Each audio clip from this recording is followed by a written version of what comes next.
This is Rachel Knox's MSED 604.20 Key Assignment Final Project Presentation. Thank you to the President's leadership team at Central Oregon Community College for taking the time to consider this proposal for compliance training for COCC supervisors. This training is designed to mitigate liability and risk related to state and federal employee leave and benefits laws and COCC policies and procedures. In addition to these key considerations, it's important to consider the impact on staff caused by confusion, lack of competence, and error related to successfully communicating and managing leave issues. This causes stress and lack of productivity for all employees, supervisors, and their direct reports. While mandatory compliance is the most obvious need for this training, it is only one essential component when analyzing necessity. Supervisory leadership at the faculty level especially changes constantly. The college has been unable to be consistent in training supervisors on the complicated and ever-changing issues related to compliance. Staff and faculty supervisors in the Human Resources Department experience frustration when navigating individual leave requests and requirements because of inconsistent knowledge and understanding. The root causes of the need for this training are both internal and external. Internally, the college has undergone significant personnel challenges over the past decade. Unprecedented enrollment growth from 2009 through 2012, coupled with unstable staffing in the Human Resources Department, resulted in a significant workload for HR at the same time that the department was significantly understaffed. Consequently, new and current employees have not been receiving the needed training as the college was growing. During 2020 and 2021, the impact of the COVID-19 pandemic exacerbated the issue as compliance became more complicated and communication with employees working remotely was less efficient and clear. The population for this training will include participants at all 4 of our campuses across our 10,000 square mile service district, and they will be members of the faculty, administrative, and classified supervisory staff. Supervisory experience across the group is experienced and emerging, so it's varied. Age ranges between 22 and 60 years old. All genders will be in attendance, but predominantly female. 99% are native English speakers, and there will be 75 total participants.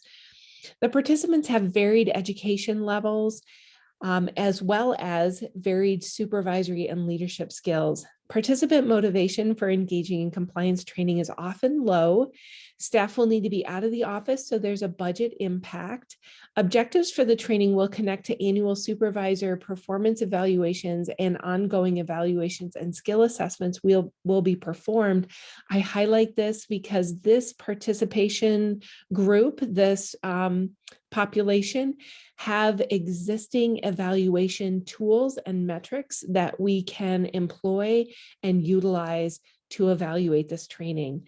Participants engage with compliance issues sporadically, so there is a need for the information to be able to be retrieved on demand. Basic course description here. This compliance training will involve access to our Canvas learning management system before the live class, that's stage 1, during the live class, and after the live class. The in-person course is delivered over 5.5 hours to allow for breaks and lunch, and that's stages 2 and 3. So we have our pre-class in the online learning management system, our live class in stages 2 and 3, and then additional follow-up in the learning management system in stage 4.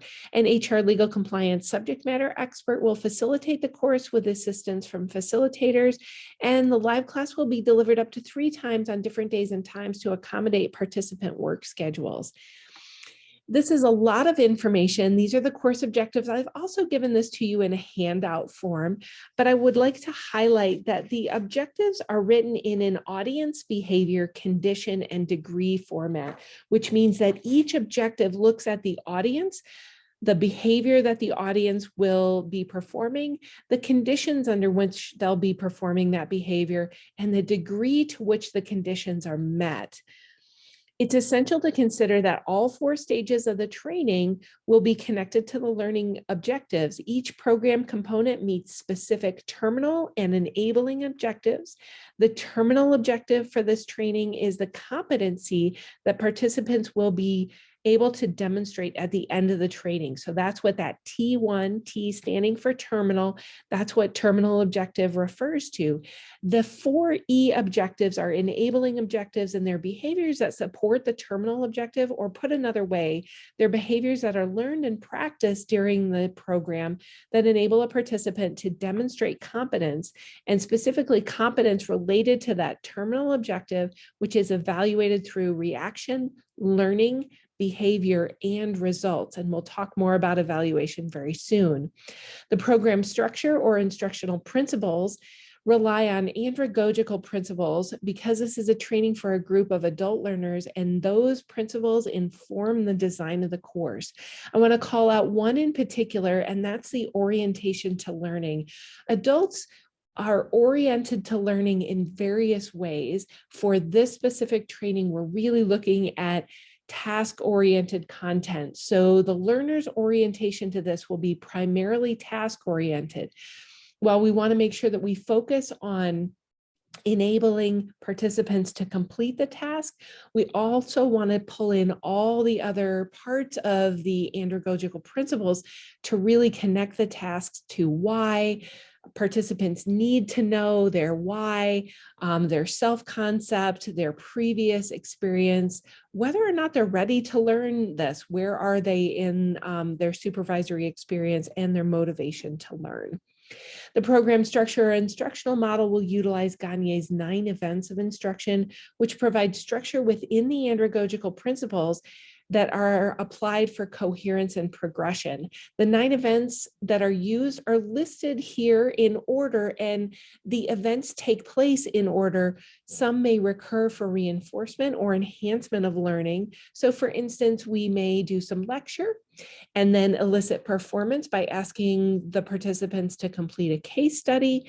We'll provide some feedback and assess performance, and then we may circle back to elicit performance again in another case study or another interactive activity. The learning activities by stages include the LMS-based discussion board and a compliance game to kind of prime the pump before the live session.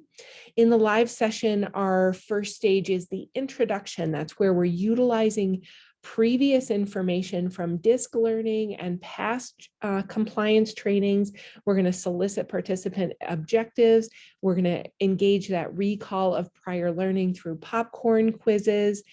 In stage 3, that's still in that live session, but this is the interactive lecture and small group work, where we'll do full group sharing, small group employee leave case studies, small group multiple leave and in-basket scenarios, a web scavenger hunt, as well as a checklist project that will provide a job aid for participants that they can use later.